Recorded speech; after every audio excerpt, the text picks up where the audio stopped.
अस्सलाम वालेकुम बेटा, आवाज आ रही है?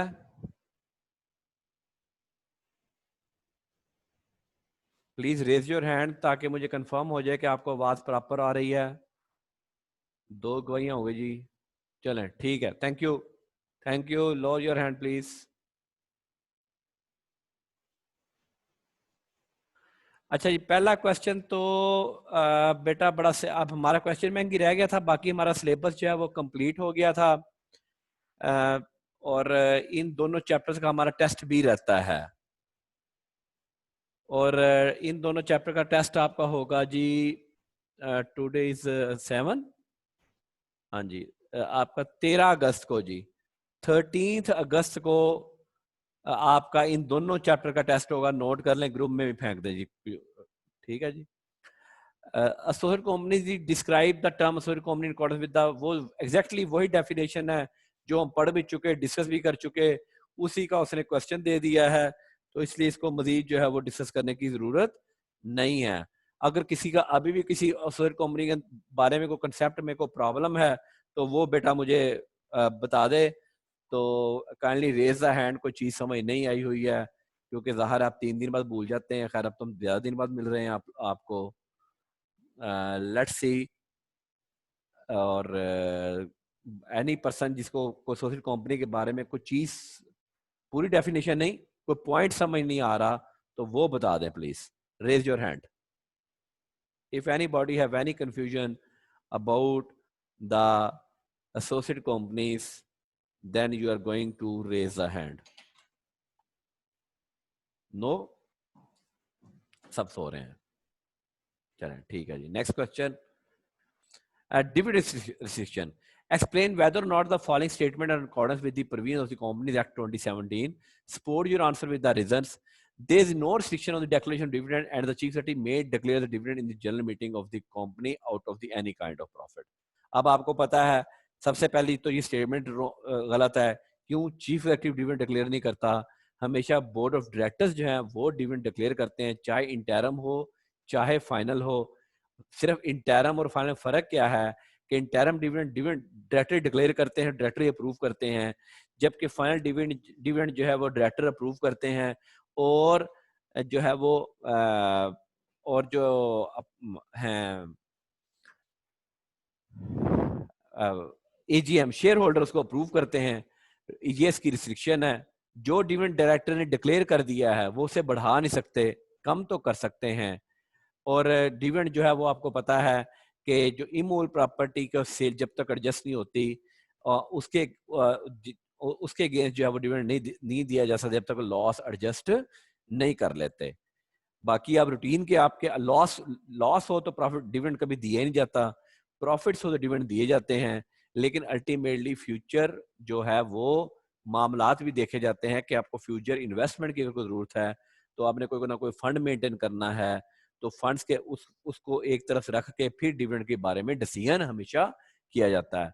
किसी भी इदारे में ये नहीं होता कि जनाब 100 रुपया कमाओ और 100 रुपये निकाल लो, क्योंकि हर बंदा अपनी cash flow statement cash flow देख के चलता है। Next, investment restriction. Describe the restriction that have been imposed by the company in 2017 in respect of investment by company in associated takings. ये कंडीशंस हम पढ़ के आए हैं कि एसोसिएटेड कंपनीज के अंदर किसी ने अगर इन्वेस्टमेंट करनी है तो उसने उसका नेचर, उसकी पीरियड, उसकी इन्वेस्टमेंट, उसकी कंडीशंस जो है वो देखनी है, और स्पेशल के बगैर इन्वेस्टमेंट नहीं हो सकती। नेक्स्ट जो है वो उसकी बोरिंग कॉस्ट, बोरिंग कॉस्ट से उसका जो रेट ऑफ रिटर्न है वो हायर ही होना चाहिए। बेटा बोरिंग कॉस्ट से मैंने उस दिन भी आपको समझाया था कि जी अगर कोई कंपनी है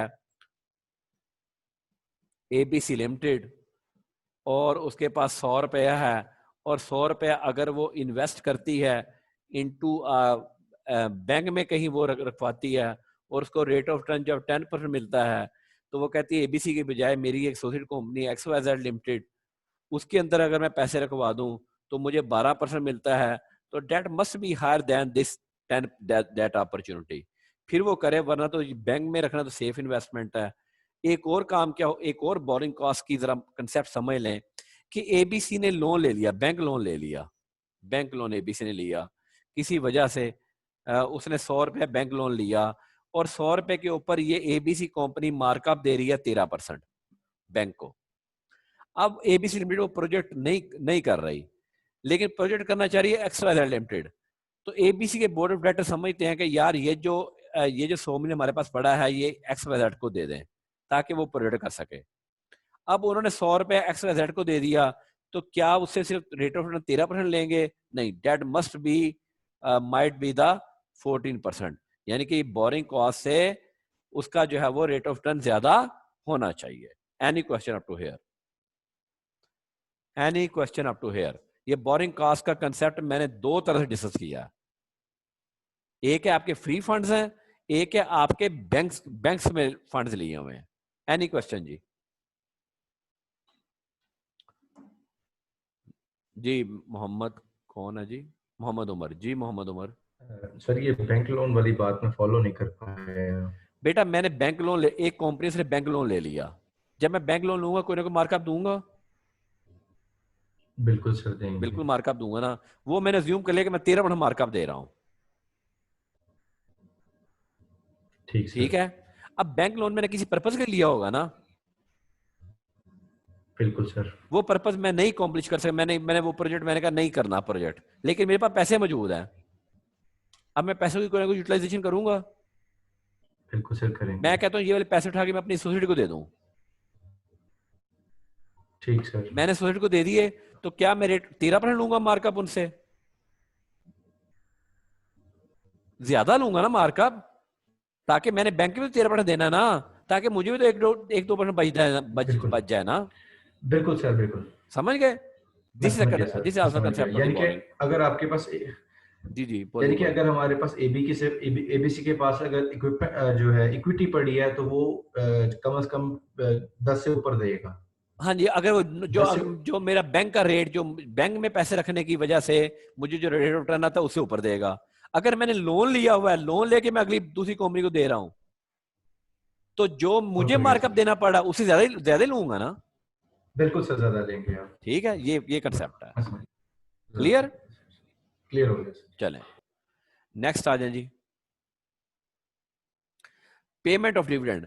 Explain the exception to the following provision as specified under the Companies Act 2017, where a dividend declared by a company but is not paid within the period specified in the Companies Act, the chief secretary of the company shall be punishable with the imprisonment for which extend to 2 years and a fine of rupees 5 million. Exception, ज़ाहिर है exception हमारे पास मौजूद थी कि वो simple law की language जो हम ऑलरेडी पढ़ चुके हैं, वही कंडीशन थी कि जी यहाँ चीफ सेक्रेटरी की कोई किसी ऑपरेशन लॉ की वजह से नहीं दे सका, शेयर होल्डर ने डायरेक्शन दे दी और बाद में उसने खुद ही डायरेक्शन नहीं दी, दो शेयर होल्डर के दरमियान डिस्प्यूट था। तो अगर ये 5 सर्कमस्टांसेस किसी वजह से चीफ सेक्रेटरी नहीं दे सका, पेमेंट नहीं कर सकता, तो यहाँ पे इन सूरत हाल में चीफ सेक्रेटरी को सजा नहीं हो सकती, ना सजा हो सकती है ना उसको जुर्माना हो सकता है। क्यों? कसूर उसका नहीं है। हाँ, अगर चीफ सेक्रेटरी का कसूर साबित हो जाए तो भाईजान फिर सजा होनी है या फिर जुर्माना होना है। ये नहीं है कि जी 45 दिन के अंदर पेमेंट नहीं और 46 डेज के अंदर जो है चीफ सेक्रेटरी से आप शोकाज करके पूछेंगे भाईजान क्यों नहीं आप पे कर सके, तो वो भी कोई ना कोई वजह बताएगा ही ना।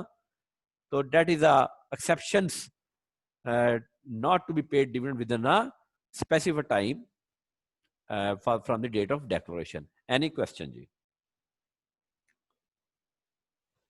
Next.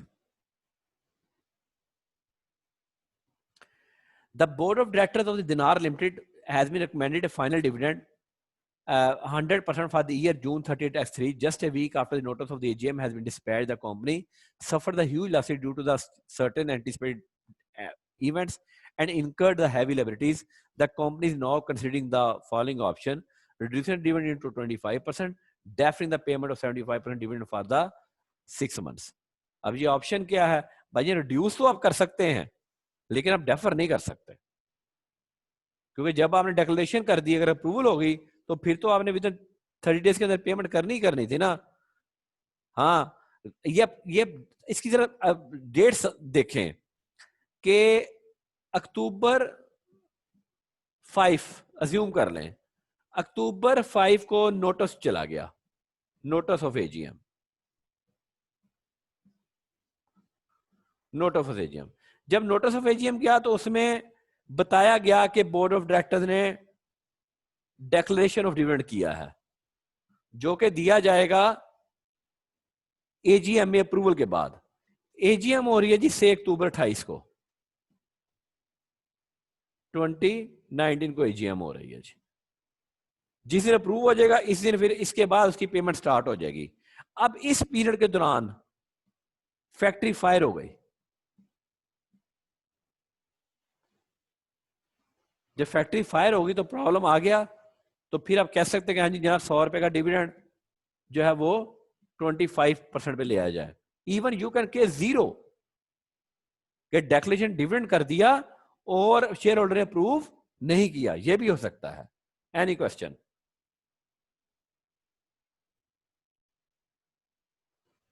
Next,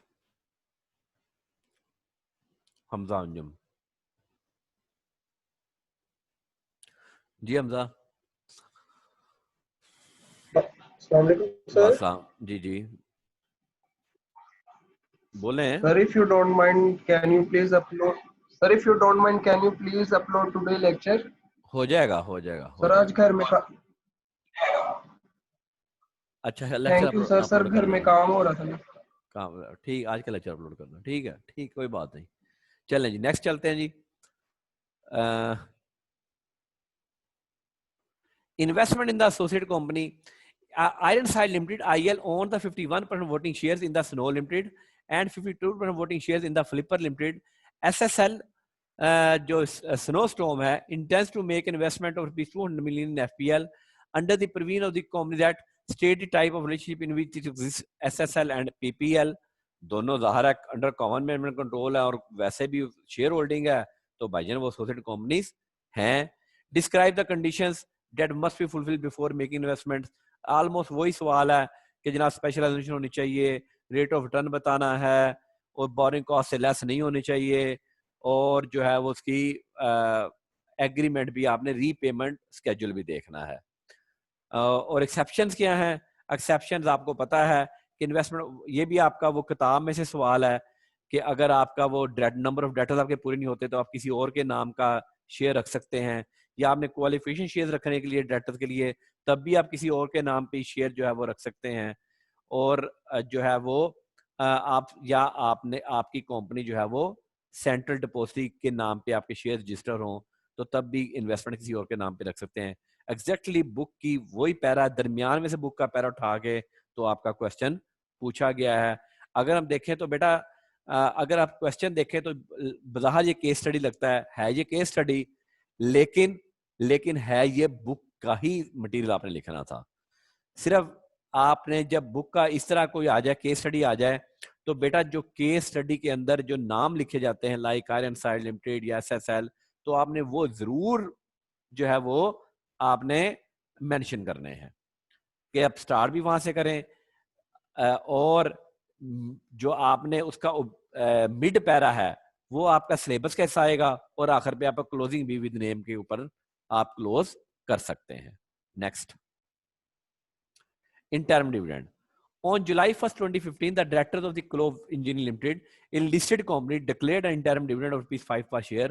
However, before making a payment of the dividend, the company suffered a huge loss due to the massive fire. The CFO has informed the board of directors about the inability to pay the dividend in time.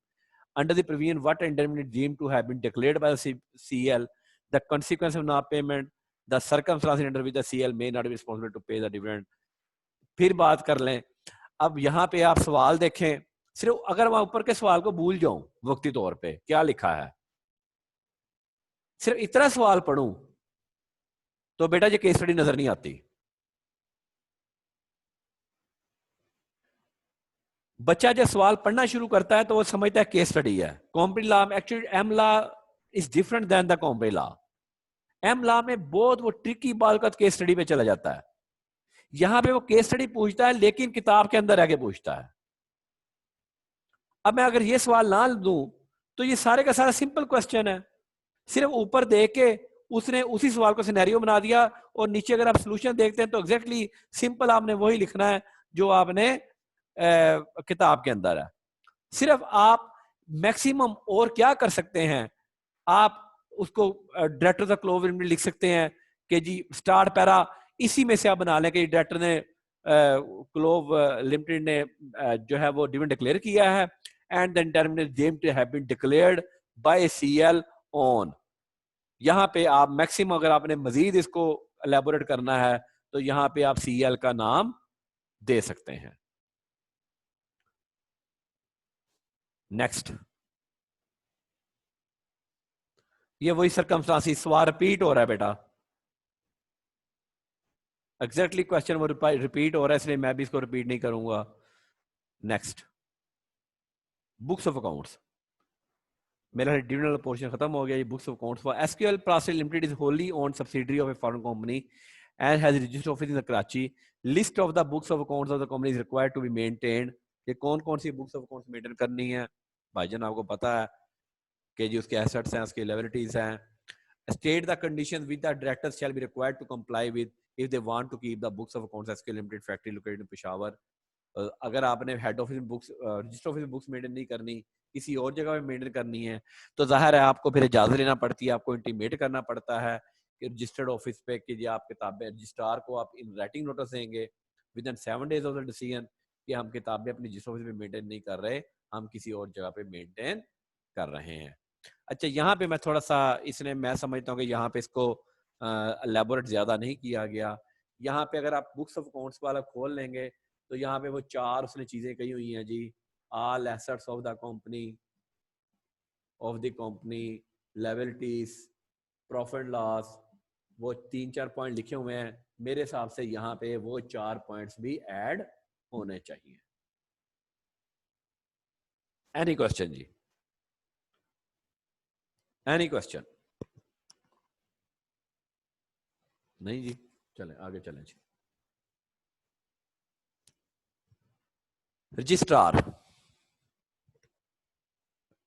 describe the formalities to be completed by an unlisted company not being a private company having a paid up capital of less than 7.5 million।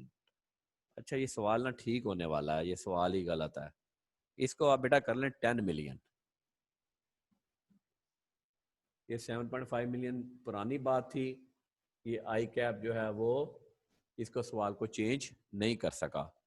Before and after the AGM with respect to the annual accounts under the Company Act, unlisted company not being a private company having a paid up capital of less than 12 million must complete the following formalities before or after the AGM। Notice तो जाने जाना share holder के 21 days before, उसके साथ आपकी financial statements भी जानी है, और ऑडिटर्स रिपोर्ट भी जानी है, डायरेक्टर्स रिपोर्ट भी होनी है, और इंस्पेक्शन भी के लिए भी ओपन हो सकता है। आफ्टर एजीएम आपने जो है वो एक कॉपी जो है फाइनेंशियल स्टेटमेंट की वो एजीएम जो है उसके लिए रखनी है, और रजिस्ट्रार को भी आपने कॉपी जो है वो आपने भेजनी है। अच्छा, ये है unlisted company not being a private company, ये अनलिस्टेड कंपनी है not being a private company. अच्छा, यहाँ पे मैं एक चीज ऐड करता जाऊं कि अगर ये प्राइवेट कंपनी होती और जिसका paid up capital less than 10 million होता, ये तो पब्लिक कंपनी कर दिया ना कि अनलिस्टेड कंपनी है, ये अनलिस्टेड कंपनी है। अगर ये प्राइवेट कंपनी होती है उसका paid up capital less than 10 million होता, तो बेटा फिर इसकी रिक्वायरमेंट क्या होनी थी, को बताएगा जी एनीबॉडी?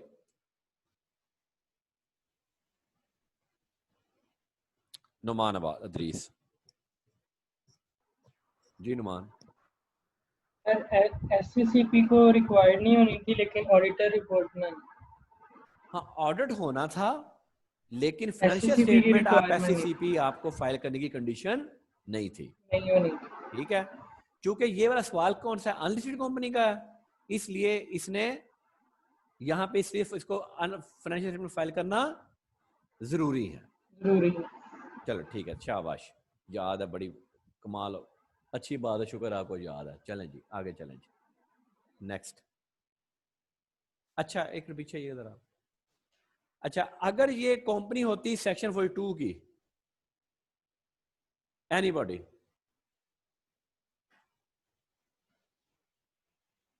एनीबॉडी जी? जी अब आबाद।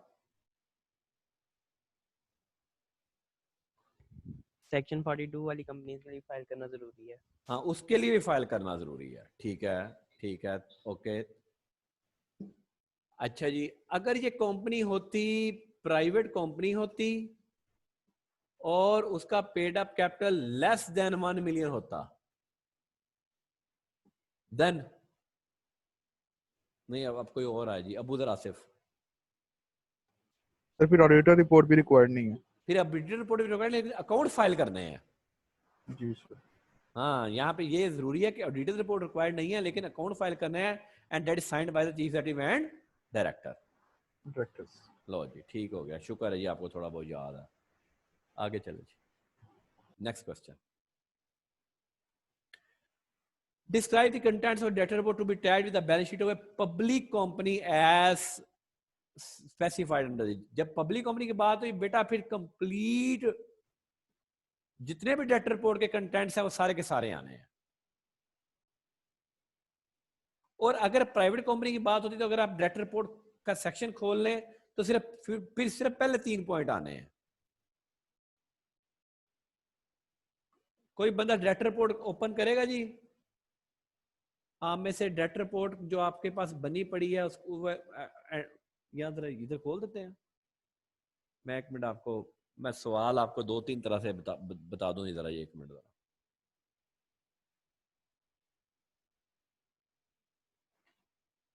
डायरेक्टर रिपोर्ट वाला खोलिए।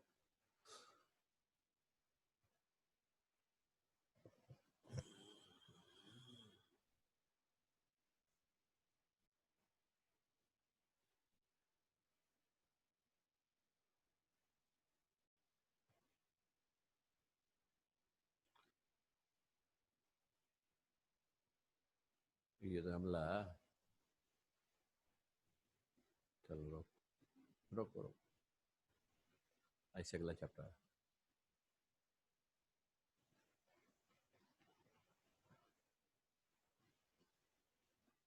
इसे अगला चैप्टर है।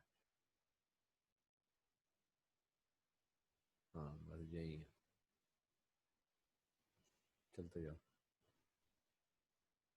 इससे भी अगला लास्ट चैप्टर में, लास्ट चैप्टर में लेटर रिपोर्ट।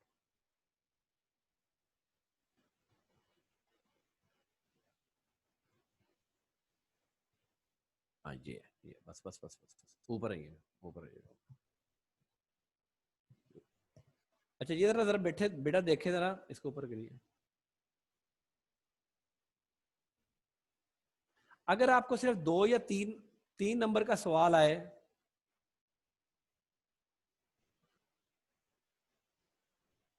कि जी एक प्राइवेट कंपनी के कंटेंट्स क्या क्या होंगे, प्राइवेट कंपनी की डायरेक्टर रिपोर्ट के कंटेंट्स क्या क्या होंगे, तो सिर्फ 3 नंबर का सवाल है, तो बेटा आपने सिर्फ ये लिखना है,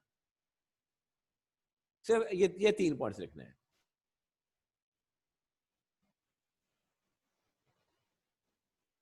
सिर्फ ये 3 पॉइंट्स लिखने हैं। अच्छा फिर आपको सवाल ये भी आ सकता है कि जी हर कंपनी ने ये 3 कमेंट्स तो देने हैं, in addition to the public company ने कौन से कमेंट्स देने हैं, तो बेटा फिर आपने सवाल यहां से शुरू करना है, पहले ये नहीं लिखना शुरू कर देना। एग्जामिनर गुस्सा चढ़ जाएगा, एग्जामिनर काटा में मार सकता है। और अगर वो जनरल कमेंट कहे जी सारे कंटेंट्स लिखे, फिर बेटा शुरू से लेकर आखिर तक लिखना है, तो क्वेश्चन 3 तरह से आ सकता है आपको। Any confusion? एनी कंफ्यूजन जी? हाँ जी हाफिज अहमद। सर जी पहले तो हमने प्राइवेट वाले के लिए बताया, सेकंड वाले का सर दोबारा बता दीजिएगा। बेटा पहले 3 पॉइंट सिर्फ प्राइवेट वाले के जी। फिर वो कहे जी कि वो पता कैसे सवाल देता है कि जी ये 3 पॉइंट तो हर कंपनी देने हैं, in addition to public company कौन से पॉइंट देने हैं। ठीक है। वो लिखे कि पब्लिक कंपनी ने in addition to the private company कौन से पॉइंट्स देने हैं। तो फिर बेटा इन एडिशन टू द यहां से शुरू करना ना, फिर ये दोबारा ये नहीं लिखना आपने। ठीक हो गया सर। बात समझ आई कि नहीं आई? जी समझ गए सर। एडिशन वाले सर नीचे वाले हैं, ऊपर अगर एडिशन और पर यूज नहीं करे फिर ऊपर वाले। यानी कि इसका मतलब है कि आपको अंग्रेजी पढ़नी आनी चाहिए। Yes sir. सवाल की अंग्रेजी आपको पढ़नी आनी आनी चाहिए। चाहिए। ठीक है, चलें जी, आ जाइए उधर दोबारा।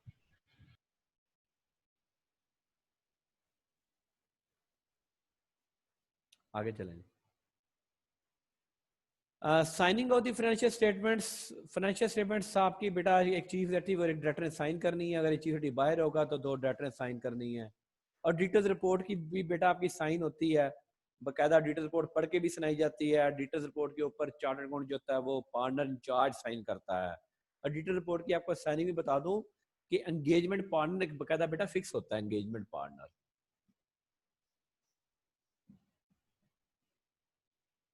मसलन कि ABC लिमिटेड का ऑडिट अगर मैं करूंगा ना तो बेटा उसको मैं ही साइन करूंगा, अहमद जबार।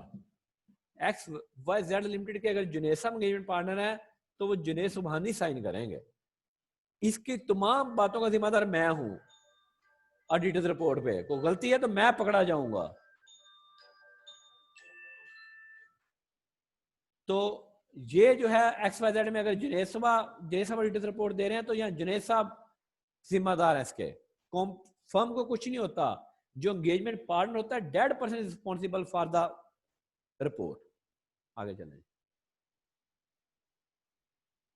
अच्छा जी, ये AGM वाले सेक्शन ऑडिटर्स के ये निकल गया आज ये आपका,